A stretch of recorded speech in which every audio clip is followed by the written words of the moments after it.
আজকে বাইরে থেকে ফুচকা কিনে নিয়ে এলাম, নিয়ে এসে একটু ভাবলাম যে ঘরে বসে একটু দই ফুচকা করে খাই। দইটা একটু ছিল ফ্রিজে, তাই ভাবলাম তো চলো দই নিয়ে তো চলে এসেছি।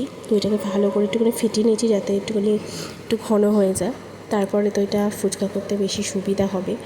তো একটা একটা করে ফুচকা আমি ভেঙে নিলাম, আর তার মধ্যে আমি আলু ভরছি। তো তাহলে তোমার সাথে গল্প করতে ততক্ষণ আলুর ফুলগুলো ভরতে ভরতে।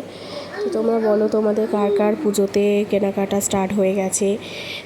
অবশ্যই স্টার্ট হয়ে তো শেষও হয়ে গেছে, কারণ মানে পুজো তো আজকে দ্বিতীয়া হয়েই গেল। তো অনেকেরই কিন্তু হয় কাজে ব্যস্ততাতে কিন্তু মানে কেনাকাটা হয়ে ওঠে না, মোটামুটি অনেকটা টাইম লেগে যায় তাদের। তো সেই ক্ষেত্রে তো অনেকেই আছে যারা খুব তাড়াতাড়ি কেনাকাটা করে ফেলে পুজোর প্রায় 2-3 মাস আগে থেকেই। বাট আমারও হয়ে গেছে কেনাকাটা, তো তোমাদের সাথে সব কিছু শেয়ার করবো নেক্সট ভিডিওতে। তো দেখো একটা একটা করে আমি ফুচকাগুলো প্রত্যেকটা আলু ভরে নিলাম। এরপরে আমি এর মধ্যে একটু একটু করে দই দিয়ে দিচ্ছি। তো আমার মেয়েরও দুষ্টুমি দেখতে পাবে। ও একটু ভুজিওয়ালা দোকান থেকে ঝুড়ি ভাজা কিনেছিলাম, কারণ ওই রকম একদম সরু সরু যে ঝুড়ি ভাজাগুলো হয় না, সেগুলো তো ঘরে সবসময় সচরাচর থাকে না।